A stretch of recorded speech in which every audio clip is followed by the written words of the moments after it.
All right, everyone. We got about one more minute here. Um, if you're able to, just kind of check in and say hi. Hey, Samantha. Hoosh. Is that? Hopefully, I said that right. Good morning to everybody. If you want to check in and say hi, that'd be great. Don't feel like you have to, but one thing I will do throughout the lecture. Ryan. Oh, got it. Okay. So we got Nicholas, Jason. Throughout the lecture, I will be asking questions and sort of ask you to respond. Hey, Richard, in the chat feature, and so it's just a way to kind of create interaction, kind of like you'd have in a classroom if I were to ask an open-ended question and want some responses. And so I kind of do the same thing when it comes to these lectures. It's not perfect, but it's better than nothing. So, hey, Nate. All right, so with that said, let's kind of jump into this. So, the first chapter here from chapter 13. Hey, Kayla. We're going to be working through chapter 13. This one's not going to be a long lecture. The chapters that are going to follow, those are going to definitely be a lot longer than this one is. And so just be aware of that when this one shouldn't go too long. Future ones might take a little bit longer, though. Okay, so let's talk current liabilities. Before we jump into anything, it is important to really remember the definition of a liability from the Conceptual Framework. And I know a lot of students kind of think, oh, I know what a liability is. Hey, Nicole, Henry. But we also need to keep in mind that the FASB has a very specific definition for a liability, and that definition is going to become more important as we think about contingencies later on. But let's just kind of walk through it. So the FASB defines a liability, and this is just right out of your book, a probable future economic sacrifice of economic benefits arising from present obligations of a particular entity to transfer assets or provide services to other entities in the future as a result of past transactions or events. Now, that's a mouthful. There's no doubt about it. I'm not going to ask you to memorize that definition by any stretch, but you should really understand sort of the important implications from the definition, because it really creates the foundation. If you kind of, I don't know if you remember this, but usually in Intermediate 1, you talk about the conceptual framework, and this has been in the 70s or something like that. The Financial Accounting Standards Board decided that we're going to define everything from an asset liability perspective. And so the two most important definitions in all of accounting is the way that we define assets and the way that we define liabilities. And so this definition is something that took years to kind of hone in on. And so I just can't understate how important this definition is. But there are really three elements to this that we need to focus on. Number one, there must be some sort of settlement that involves a probable future economic sacrifice. And we kind of think that's sort of the future economic sacrifice. And so for a liability to exist, there must be a future economic sacrifice. If there is not a future economic sacrifice, then there is not a liability. So this is important. The second piece is that the obligation is unavoidable, and that's kind of this present piece. So there must be a present obligation. If there isn't a present obligation, then there is no liability. And then finally, the transaction or event creating the obligation must have already occurred. And so there must be a past transaction or event. And so for a liability to exist, all three of those elements must be present. There must be a future economic sacrifice, a present obligation, and a past transaction or event. If it's missing one, then it is not a liability according to the FASB. So then let's make the distinction. So the next piece is distinguishing between a current and a non-current liability. And normally in class I kind of ask, it's kind of a little bit difficult, but in your own mind, I want you to kind of in your mind say, okay, how do we define a current liability? It might be a little bit too much to type out in the chat feature, but if you just kind of in your own mind or even out loud, just say, okay, here's how I know I have a current liability. Just give you a second to think about that. And most students get this wrong. And the reason why is because the definition really is that liabilities, so in other words, if a liability is current, if it will be settled with existing current assets, or the settlement will require the creation of new current liabilities. Most students think, oh, it's due within 1 year or one operating cycle. That's kind of the most common view. That's not actually the definition of a current liability. That's the definition of a current asset. In other words, it's going to be made into cash within 1 year or one operating cycle.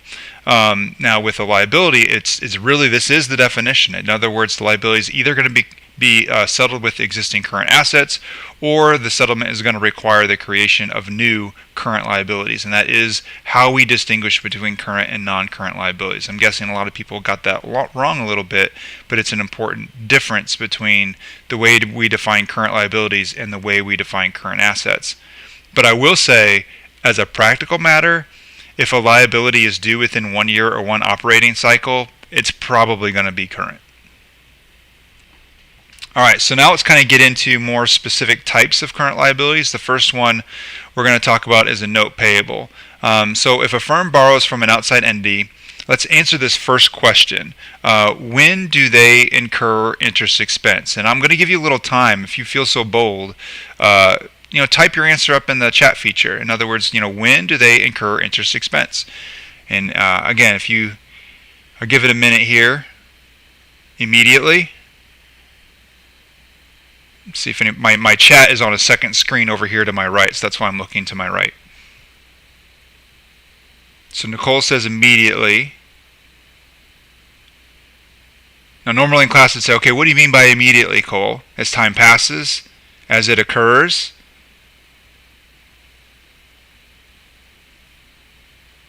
And I think really probably all three of them are on the right track. At the end of the first month. All right, Hoosh, I got to look back up. What was your first name? Ryan. All right. Ryan says at the end of the first month. Okay, Ryan, that's the first one that I would say is actually wrong. So the idea here is that as soon as you borrow money, kind of like as Nicole said, you immediately start incurring an interest expense. It's immediate. And it continues all the time. So as time passes, you continuously incur an interest expense. And so firms incur interest expense as time passes, and it's a continuous process. Now, I will say they record or accrue interest expense periodically. So there's a difference between incurring the expense and recording the expense. And so when you talk about recording that expense, it might be at the end of each month, it might be at the end of each quarter, it might be at the end of each year. But I just want you to understand that the process of incurring an interest expense is continuous as time passes. So technically speaking, if I borrowed $10 from one of you and I wanted to pay you back 2 minutes later, technically I've incurred an interest expense and I should compensate you for that. Now it might not be very much, but I should compensate you for that. And so that's the idea of interest expense. It reflects that there's a cost to the time value of money. Now as far as what is the role of any stated interest rate, this one's probably a little bit harder to understand, but the idea here is any stated rate that's in the note, that's just the contractual obligation to pay interest. That's what the contract calls for. But I do want to say that is different than the interest expense. The interest expense is based on the most reliable market rate. Many times it's going to be equal to the contractual interest rate, but not all the time. And so I just want to be clear that the note rate, the rate on the note, is the contractual rate. The interest expense is going to be based on a market rate. And again, many times the contractual rate and the market rate are the same, but there are times when they are not. And so if the stated rate is not the most reliable, then the note is going to be issued at a premium or at a discount. If it is, then it's going to be issued at par, or at the note's face value. All right, let's kind of walk through this example here. This is kind of the easiest example that we can do. Panther Company borrows $50,000 cash from 49er Bank and signs a $50,000 5% 6-month note on November 1st, 2019. The note matures April 30th, 2020, and Panther's fiscal year end is December 31st. Record all note-related journal entries. Okay, now we can just assume that because it's due within a short amount of time, that it's going to be settled with either existing current assets or through the creation of new current liabilities.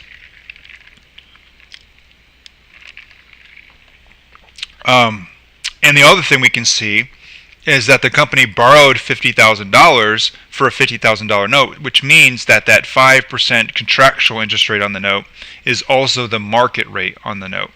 And so we have all the information we need, and just we have some background, and so let's do some journal entries. Hopefully the easy one is the initial issuance. Of course, we have a debit to cash because we're receiving cash, and we have a credit to the note payable because now we have that future economic sacrifice from an unavoidable obligation that was created through a past transaction or event, which is the receipt of the cash. And so the note payable is a liability. It meets the definition of liability. Hopefully that's easy. So the next thing we have is different situations. And so we have the issuance. Now notice that the next journal entry that I've listed here is December 31st, 2019. If we go back, notice there's no date in the problem that says December 31st, 2019, other than it says Panther's fiscal year end is December 31st. That fiscal year end is very important. And the reason that the fiscal year end is important is because you have to create financial statements. And anytime you create financial statements, you want to make sure that your balance sheet and income statement reflect all the things that have happened. Well, if you think about it, we issued the note on November 1st, and then we have a fiscal year end that's 2 months later. Well, what's happened during those 2 months? Remember, we already talked about interest expense is incurred continuously. And so since we've been incurring an interest expense, now we have an obligation to pay the interest that's been incurred. And so basically we have interest expense, and we also have interest that is now payable. And so we have a journal entry that we need to make in order to update our financial statements at the end of each fiscal year. And so the perspective that I take is I actually accrue the interest payable.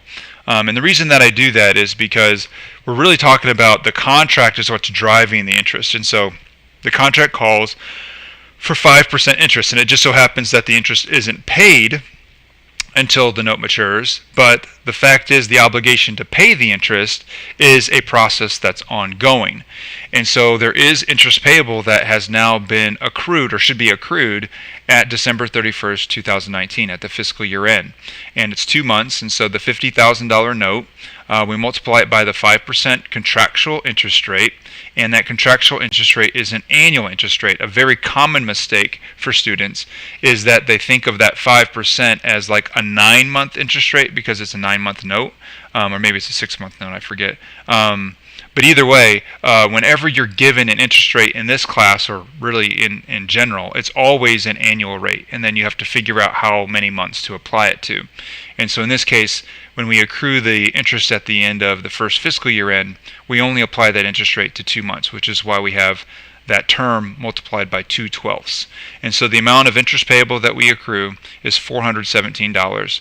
And of course, associated with that accruing of contractual interest is the interest expense. So then when the note matures, I guess this was a 6-month note, sorry I forgot, on April 30th, 2020, we have the repayment of the note. And so there's a couple things going on. First of all, there is additional interest expense. Now in this case, there's no interest payable because we're actually making the payment.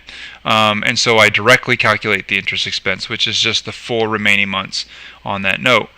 We also have to calculate the cash payment that we're going to make, and so we have to pay the note payable face amount, which is $50,000, plus the contractually accrued interest. And of course, we know that the total interest that accrued was 6 months, and so that's why we have $50,000 times 5% times 6/12. And so the total cash payment is going to be $51,250, and the remaining interest expense is $833.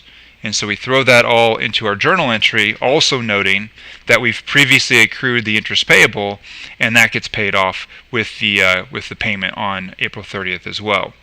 I'm hoping this one's not too hard. It's straightforward. You might forget a few details here and there, like when do you accrue interest expense and how much. But I'm hoping you've seen a lot of this in your introductory course.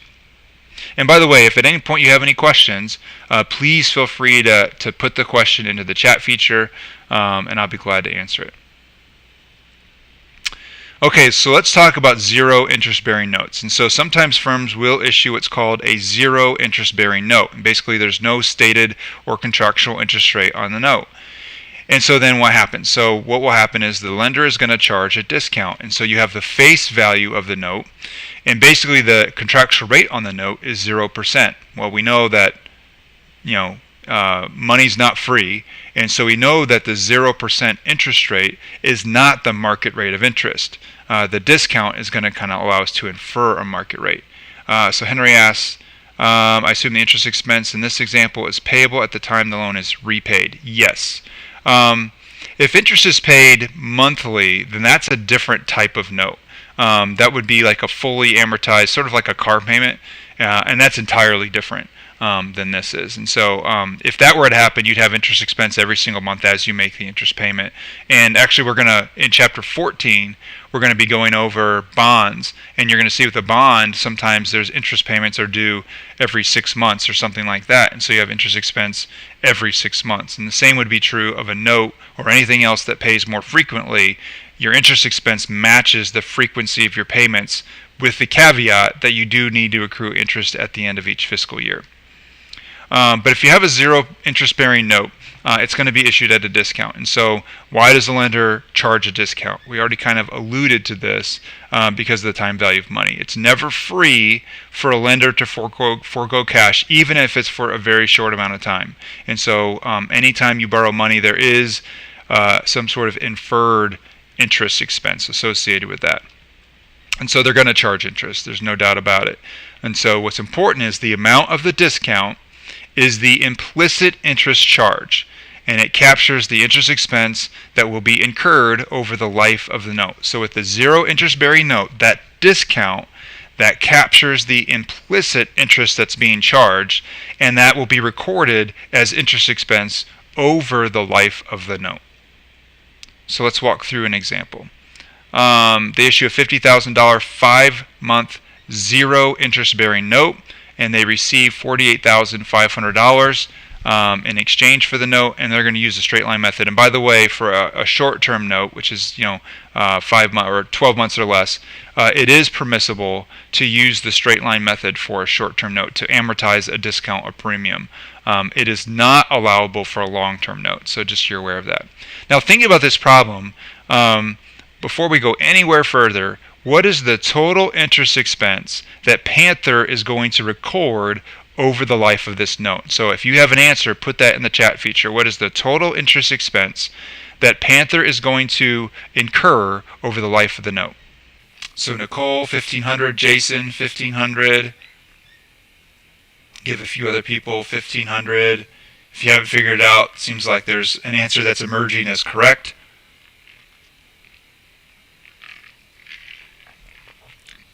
Yes, good job. It's $1,500. And so given that we're using the straight line method, you could imagine then that basically every month you're incurring 1/5 of that. And so the total interest expense is $1,500, and every month you're incurring, every second you're incurring a part of that interest expense. And so the question is then, when do we record it? Now, we're not going to record interest expense every single second. That just wouldn't make any kind of sense. Here's more interest expense. Oh, here's more. That would be crazy. And so we have to make choices, and different companies make different choices on when to accrue interest expense. A lot of times I work with companies on valuations and M&A activity, and a lot of times what I'll see from them is a monthly income statement. And so for those types of companies, usually there's a process, an automated process they have in place that's going to accrue interest expense every single month.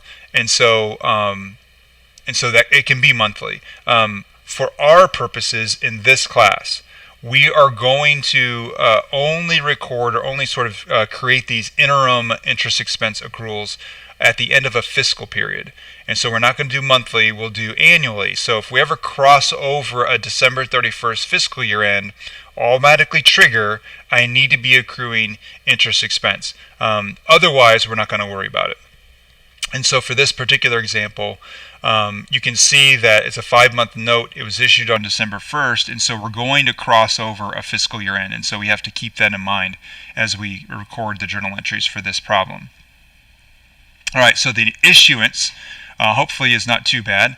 The note payable's face amount is $50,000, and so that's the unavoidable liability that we have there. We received $48,500 cash, and the discount is what we record as the difference between the two. And so in this process, what we will do is that straight line method. What that really means, that is the method for amortizing that discount.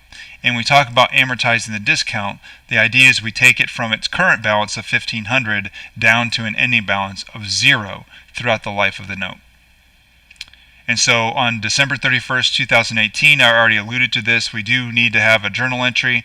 And so we have to record the amortization of the discount. And so in this case, the total account balance is $1,500.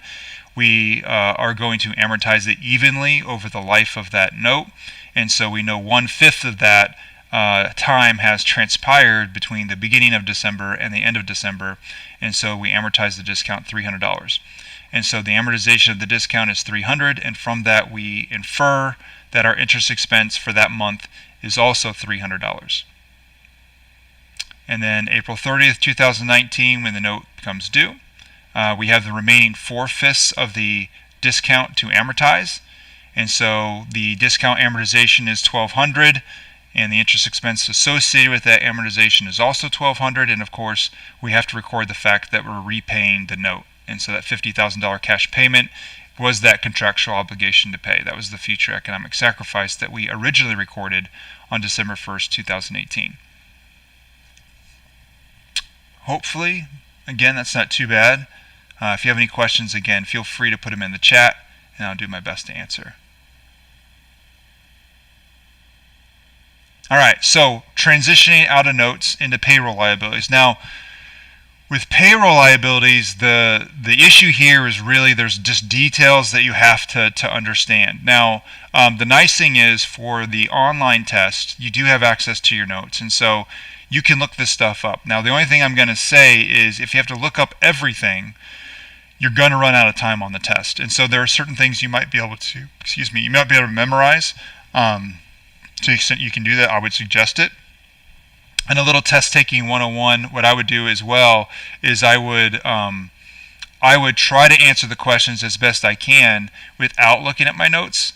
And then if there are certain questions you weren't sure, just skip them and then come back to the ones you have to look up. That's just going to help you be a little more efficient. Again, that's just sort of test taking 101 for this online format. All right, but when you talk about payroll liabilities, employees get a lot of things outside of just their salary. They can get things like healthcare benefits, retirement benefits, paid vacations. Sometimes employers will provide life insurance. In addition to all these other benefits, companies also pay additional taxes to government entities, including there's an employer portion of the Federal Insurance Contributions Act, which is known as FICA. There are two pieces to FICA. There's the Old Age Survivor and Disability Insurance, OASDI. We call that kind of Social Security, 6.2%. There is a cap to the OASDI portion of FICA. And there's also Medicare, which is 1.45% of the employee's income, and there's actually no cap on Medicare. There's also the Federal and State Unemployment Tax Act. Those are FUTA and SUTA. For the federal rate, it's combined 6%, so the government taxes employers 6% of each employee's first $7,000 of income. And then with states, each of them have their own specific rules. And so, like for North Carolina, I want to say the cap on North Carolina is like $23,400. And I also think that their rate is something like 5%, somewhere in there. So each state has its own rules. Okay. All right. So some of these things we just talked about are going to lead to employee-related liabilities. So, for instance, the employee has to pay federal and state taxes on their income. The employer withholds those taxes and then remits the tax to the government entities. And so, while the company holds that money, it's a liability because they have now this unavoidable economic sacrifice, this payment that they need to make to federal and state entities, and usually they make those payments on a quarterly basis. There's also the employee owe a portion of the FICA. So if you kind of think about the total FICA, there's the employee half and there's the employer half. Well, the employer withholds the employee half and then remits it to the government, usually along with their own payment as well. Sometimes employees make contributions to retirement accounts, health insurance, and other things. Again, while the employer holds that cash for the employee before they actually remit it to the proper entity, that's a liability. And so there can be a lot of things that are going on. And then there's also the employer portions. So the employer portion of FICA, FUTA, and SUTA also creates an additional payable for the government. For the employer. There is no employee portion of that. So Harry says the employee and employer must both pay 7.6. Yes, both. And by the way, Harry, if you are self-employed, you get to pay both halves. So you have to pay the employee and the employer half. And so you're paying like 15.5% of your income to FICA, and you haven't even paid any income taxes yet. So just be aware, sometimes the self-employment, there's hidden costs sometimes with those kinds of things. So anyway, so all these things create different liabilities that the employer has to worry about. All right, so let's do an example, and I think with the example it'll become a little more concrete. And so what do we have here? So we have a company that has an has an employee, and we're going to record the January and July journal entries related to all of these liabilities that the employer might have. And so we're going to have the employee's monthly salary be $20,000. By the way, a very good job if your monthly salary is $20,000. I hope if all of you are successful accountants, that number is not only attainable, but if you're really successful, that will seem like a small amount of money in your future if you're really good as an accountant. So 49er is subject to a 5% state unemployment tax, but the state has given 49er a credit of 2.8% because of its stable employment. You're going to see why that's important here in a minute. And we're going to assume that the state SUTA cap is $25,000. Each month, the firm withholds $5,800 in federal and state income taxes, and then there's healthcare premiums, and then the employee makes contributions towards the retirement. And so basically, this is the problem that's got kind of everything thrown into it. And so let's kind of tease this out a little bit and see what we would need to do. All right, so let's talk about the January calculations first. First of all, let's remember with FICA, there's the employee and the employer portion, and it's the exact same calculation for both, and it's actually always the same calculation for both.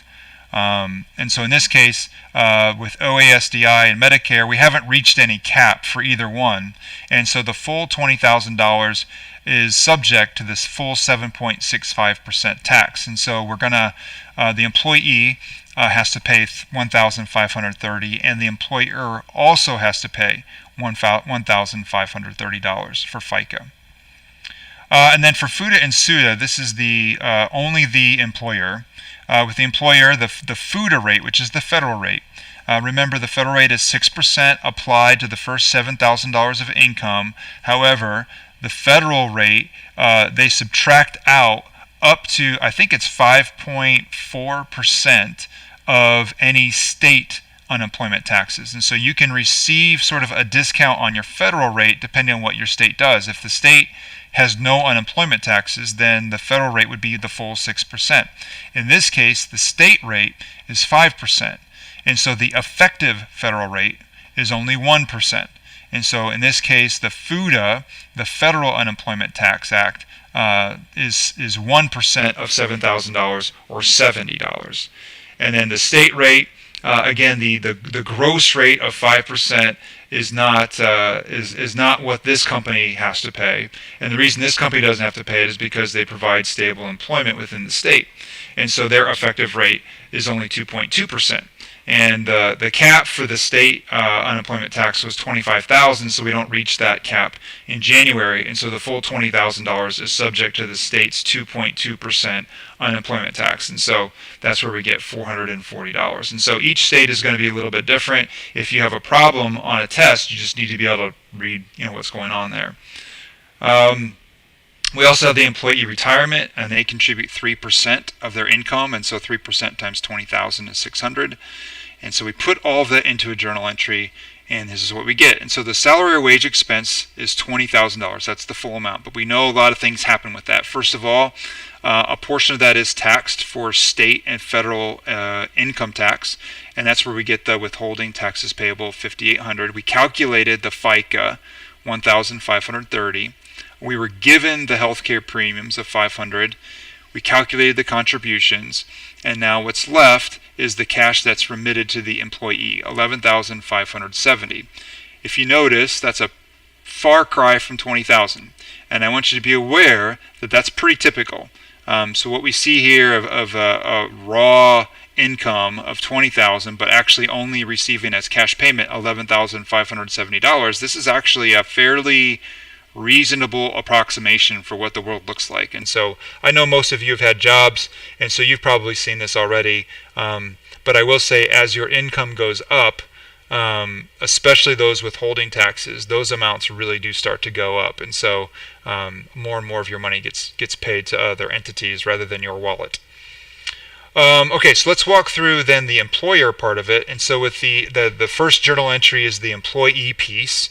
The second journal entry is getting to what's called the payroll tax expense. And so these are the costs that the employer incurs above and beyond their expense related to their employee. So these are just additional expenses that they incur, and we just summarize them as a payroll tax expense. And so we have the employer portion of FICA, which we calculated, and we calculated both FUTA and SUTA, and those are the additional amounts as well. And those are what our payroll taxes are made up of. So FICA, FUTA, and SUTA.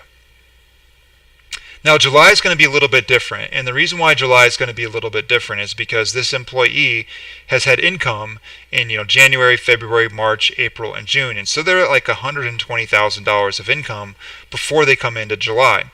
Now the cap on OASDI increases every single year. When I created this problem a few years ago, the cap was $128,400. I think the new cap's something like $137,000 and some change, and so just be aware that the cap continues to go up.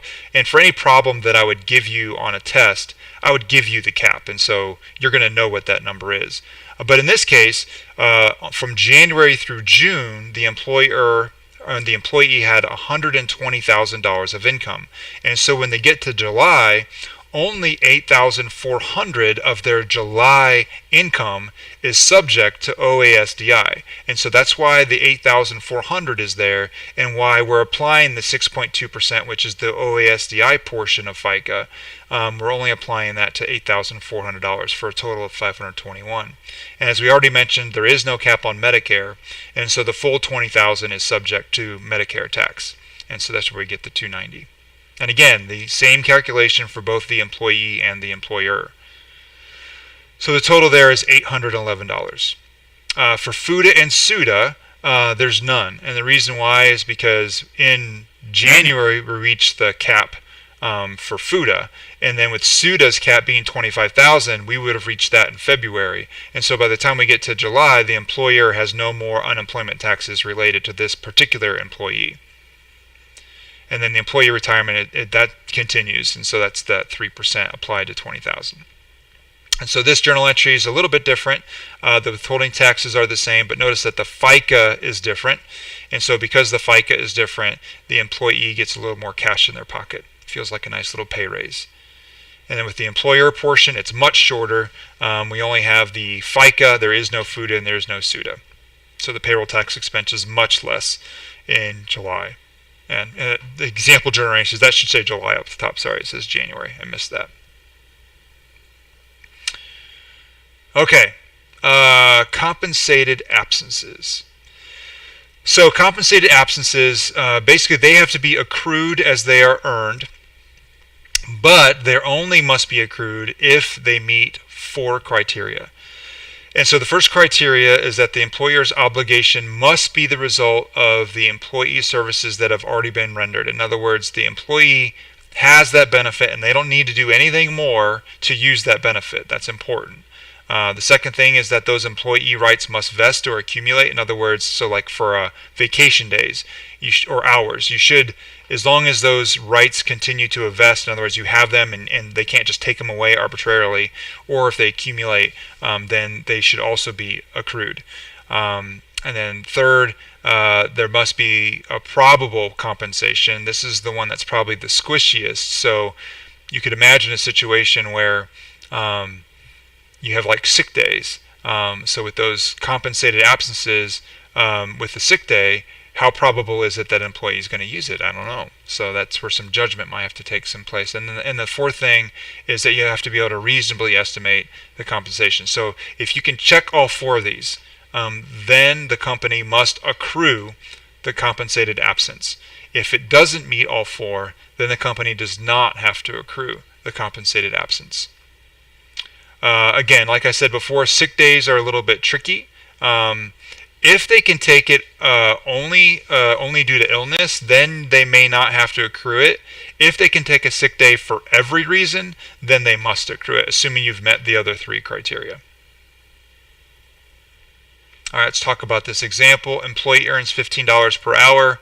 For every 40 hours the employee works, she earns 2 hours of paid vacation, and she works 160 hours in January, and then only 152 hours in February because she takes 8 hours of her paid vacation. So let's kind of do some journal entries to see how this works. First of all, for the January cash payment, they're getting paid $15 an hour. They work 160 hours, so they get $2,400. But they also earn compensated absences. So if we look back again, for every 40 hours the employee works, she earns 2 hours of paid vacation. And so if she works 160 hours, sort of divide that up by 40, and you can see that they basically did 4 40-hour sections of work, and so they earned a total of 8 hours paid vacation. And so not only did they work 160 hours, but they earned an additional 8 hours of paid vacation. So now there's an accrued compensated absence. And so for the journal entry, the wage expense is derived from 2 things. First of all, the cash payment, and second of all, the accruing of the wage payable. And so the total wage expense then is $2,520. Again, it's a function of the cash payment and also the accrued compensated absence. And so then in February, it's a little bit different. So in February, they get paid as if they worked 160 hours because they get paid for the 152 hours that they worked, and they get paid for the 8 hours of paid vacation that they took. And so they still get the $2,400.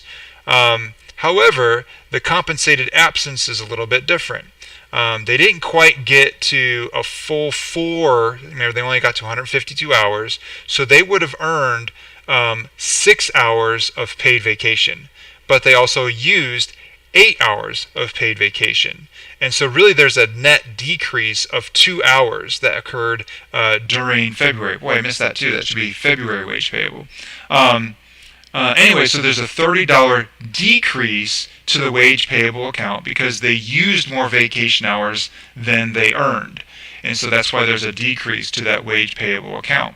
And so when we get to the journal entry, the cash payment hasn't changed. Notice, though, that the wage payable decreased $30 instead of increasing $120.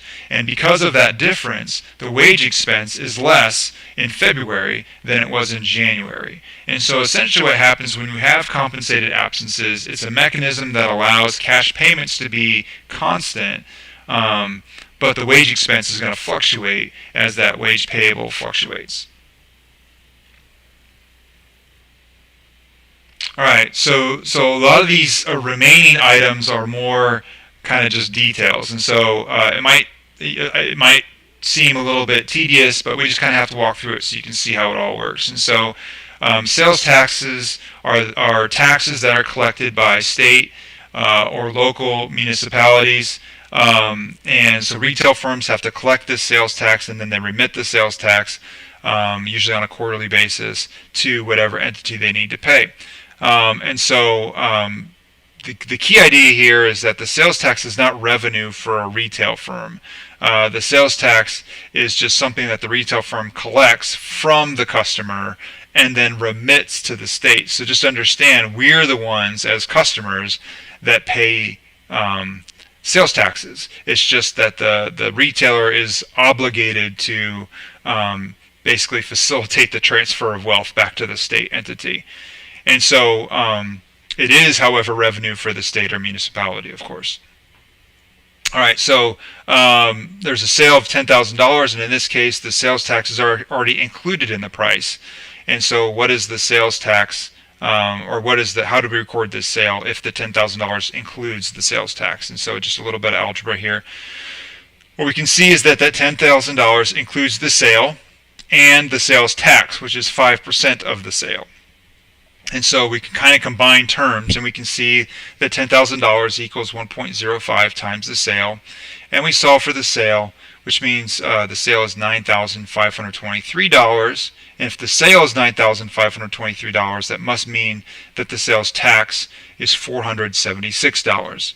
And so when they record this journal entry, they get $10,000 cash. But their sales revenue is only $9,523 because a portion of that $10,000 is sales tax payable, which then at some point in the future they'll remit back to the state or local municipality. So now let's talk a little bit about bonuses. So certain employees are paid bonuses based on performance. Sometimes it can be just a simple percent of income, or sometimes it can be more complex. In practice, just be aware, you really need to be careful and calculate the correct bonus. And so just in practice, you just have to read the bonus agreement very closely. So here's one particular bonus agreement. So there's a $145,000 bonus. They're paid 5% of the company's income, but it's the after bonus net income.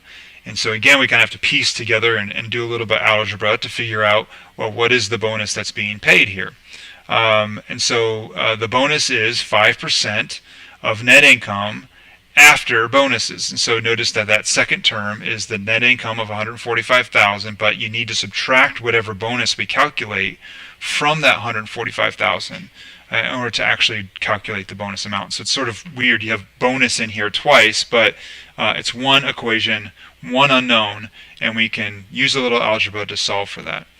And so the bonus then, we take the 5%, we apply it in, and so we get 5% of 145,000 is 7,250, and of course then the 5% is also applied to the bonus.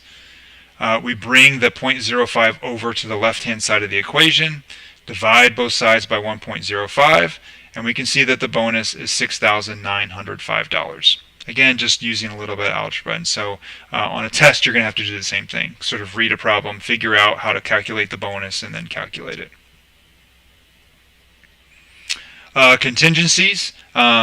Different teachers go into different depth when we come to contingencies. I prefer generally to be more, I would say, conceptual when it comes to this stuff, rather than getting into a lot of nitty-gritty details.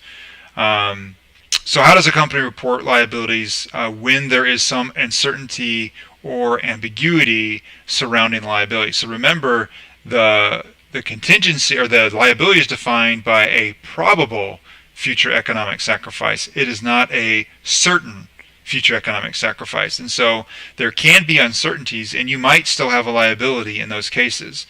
And so there are two types of contingencies. There are gain contingencies and there are loss contingencies. Gain contingencies would conceptually lead to an asset, and we don't record those under U.S. GAAP. They're not reported on the balance sheet, but sometimes they can be discussed in the notes. Loss contingencies, this is very important, may be reported on the balance sheet, but for it to be reported on the balance sheet, it has to meet these the following criteria. 1, the loss must be probable. 2, the amount of the loss must be reasonably estimable. So the loss must be probable and you must be able to reasonably estimate the amount of the loss.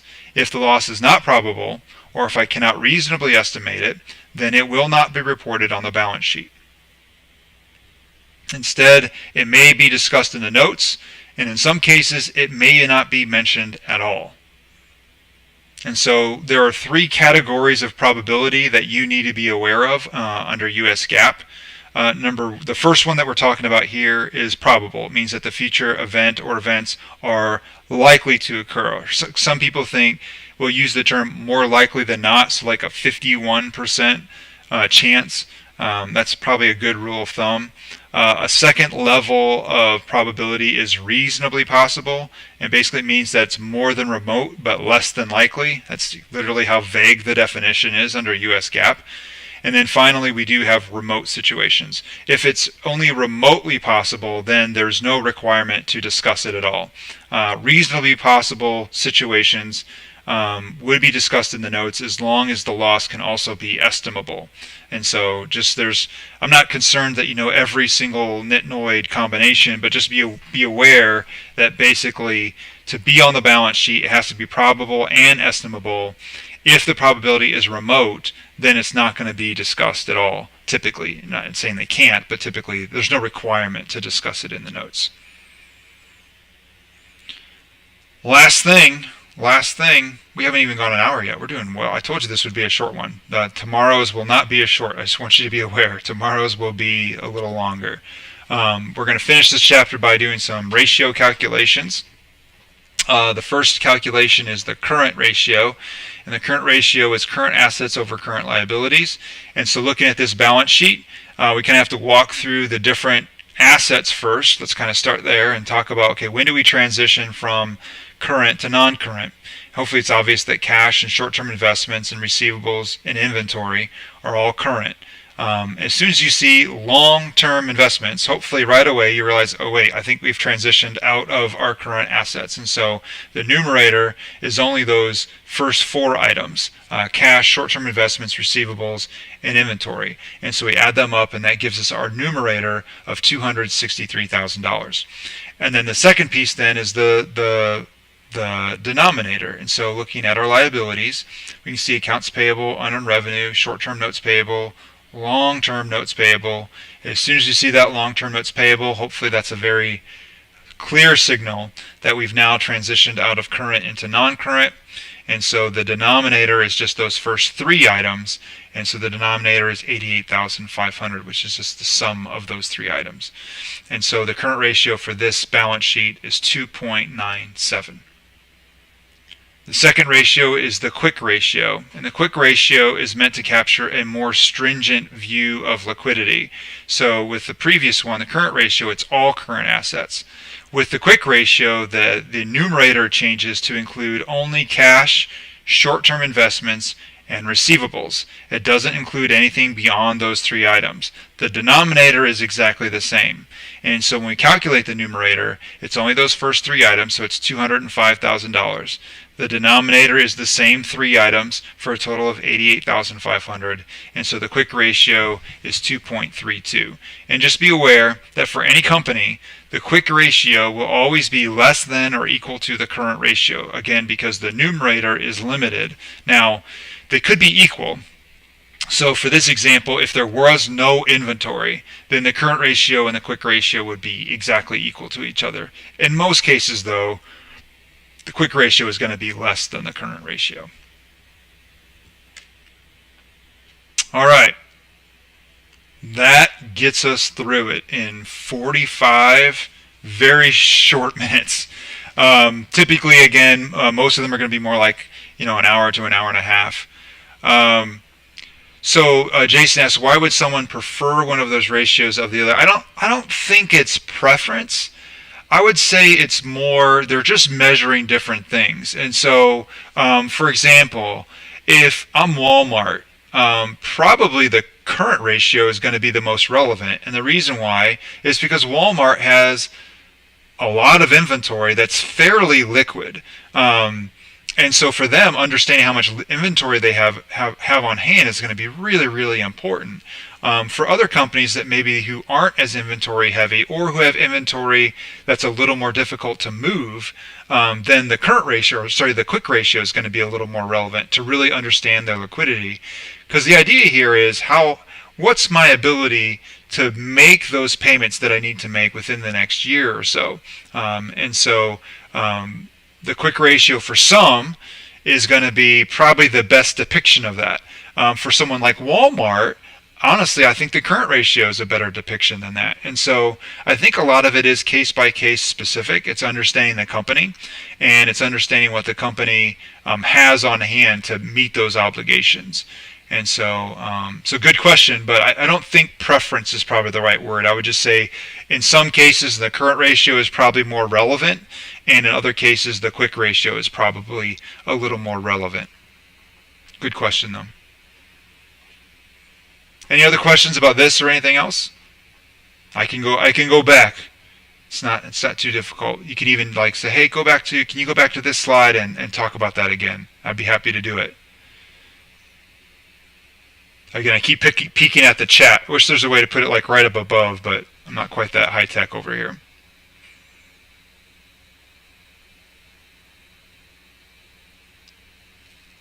Okay, well, if you come up with any questions after this, feel free to email me. I know some of you have asked about being put into groups. I have gotten several emails of people asking to be in groups. I'm going to be sending out an email here in a little bit to make sure that I have all the groups together. So Ryan wants me to explain FUTA and SUTA again. So I'm going to go all the way. I'm going to go back. All right. All right, here we go. I'll just talk about it here, I think. Where did I put it? There we go. All right, so it's really that very last bullet. So Federal and State Unemployment Tax Act. And so whenever you have employees, different states have different rules, and the federal government has different rules as far as at what point you have to start paying unemployment tax. But basically, with the federal rate, they say, okay, for the first $7,000 of income for each employee that you have to pay us as the federal government 6%. And what that does then, if you lay your employees off, the federal government is going to give them unemployment. And so basically, you're paying into the unemployment system ahead of time. And so that 6% then is just charged as a tax for every employer. And then each state has its own rules. Now the federal government, what they've said is they have what's called a combined rate of 6%, meaning that if there's a state unemployment tax, the federal government they don't withhold 6% on top of, but it's in combination with the state unemployment tax, up to 5.4%. So no matter what, the federal government is going to collect at least 0.6% of the first $7,000 of income.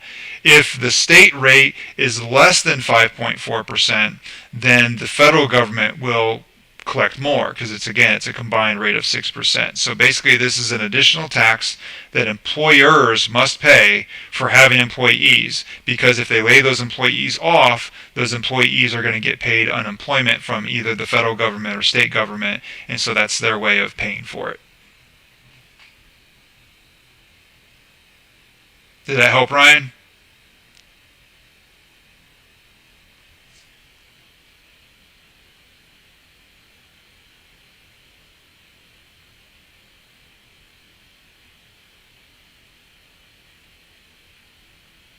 All right, I hope so. Okay, good. All right, so here, I think that's kind of it. Again, if there are any more questions, please feel free.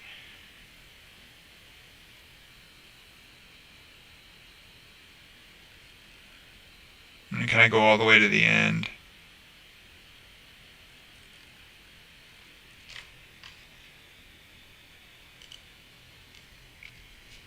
All right, well, thanks everybody, and if you're just tuning in or didn't quite catch everything, basically YouTube will render this into sort of a video that you'll be able to click on. I'm going to create a playlist.